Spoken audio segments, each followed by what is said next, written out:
السلام عليكم. تعالوا بقى نعمل وصفة حلوة قوي النهاردة. الوصفة دي للأسنان. الوصفة دي انت لو جربتيها مش هتستغني عنها خالص، ومكوناتها بسيطة جدا، واحلى حاجة فيها ان هي مش مكلفة، ان كل مكوناتها موجودة في البيت. لو جربتي الوصفة دي حقيقي هتدعيلي. هي طبعا بتبقى موجودة عندي على طول. وهقول برضو وصفة تانية عشان الناس اللي هي بتدخن او اللي بتشرب شاي وقهوة كتير، برضو ازاي تبيضي سنانك هتخليها لك زي التلج كده، هتبقى جميلة قوي. وصفتي بقى النهاردة كل المكونات عندي: قرنفل، حبهان، مستكة، ملح، معجون اسنان. اول خطوة هنعملها هنزل كده بالقرنفل هنا، نزلت كده بالقرنفل والحبهان هفتحه كده برضو،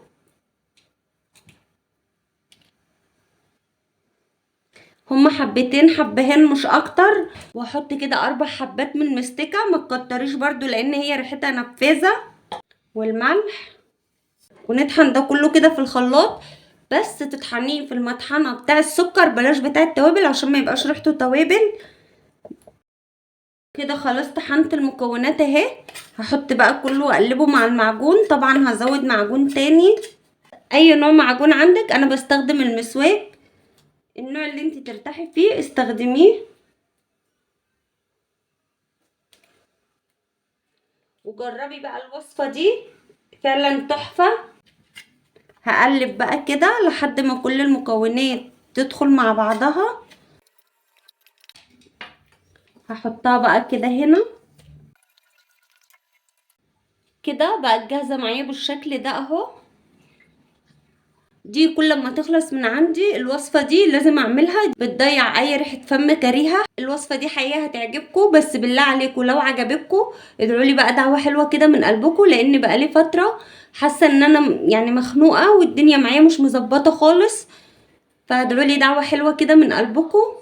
الوصفة دي تستخدميها لمدة شهر، مرة الصبح ومرة بالليل، وبعد كده تستخدميها مرة واحدة بس بالليل. وطبعا الوصفة دي امان جدا للاطفال، خلي الاطفال برضو يستخدموها، الفرشة بتاعتهم الجميلة كده، ويستخدموا تعوديهم ان هم يغسلوا اسنانهم الصبح ومرة بالليل عشان برضو التسوس واسنانهم ما تسوس.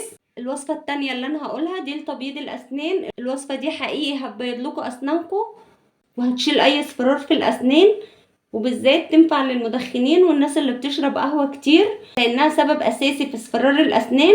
بس خلي بالكوا ان الوصفة دي ما ينفعش تتعمل غير مرة واحدة كل شهر، لانها قوية على الاسنان. هي هتجيب معاكم نتيجة من اول استخدام، وهتشوفوا ده بالفعل.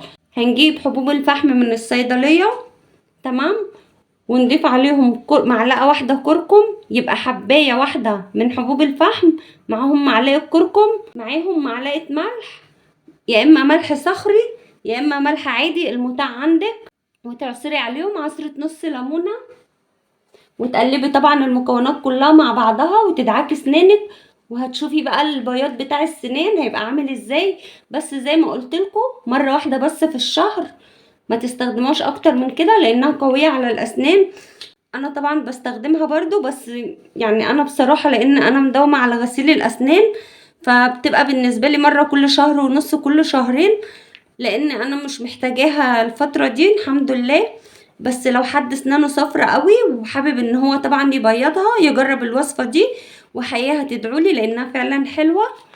كده قلتلكوا ازاي نتخلص من رائحة الفم الكريهة بكل سهولة. هي وصفة سهلة جدا، وهي دي وصفتي الأساسية، بس أنا برضو حبيت أقول المعلومة عشان لو حد مدخن أو بيشرب شاي وقهوة كتير والحاجات دي، فيجرب الوصفة التانية بتاع تبييض الأسنان. لو عايزيني برضو أبقى أعملها معاكم في القناة مفيش أي مشكلة، عرفوني في الكومنتات وأنا أعملها قدامكم برضو. وصفة حقيقي جميلة. انسي بعد كده أي رائحة فم كريهة لما تبقي صاحيه من النوم او واكله حاجه مثلا فسيخ، رنجه، الحاجات دي معروف ان هي بتخلي فيه ريحه قويه، فانسي بقى كل ده. كده خلصت وصفتي النهارده بكل سهوله. لو عجبتكم بقى الوصفه لايك وشير، وما تنسوش تشتركوا في القناه عشان يوصلكوا كل جديد. اشوفكم بقى على خير في فيديو جديد.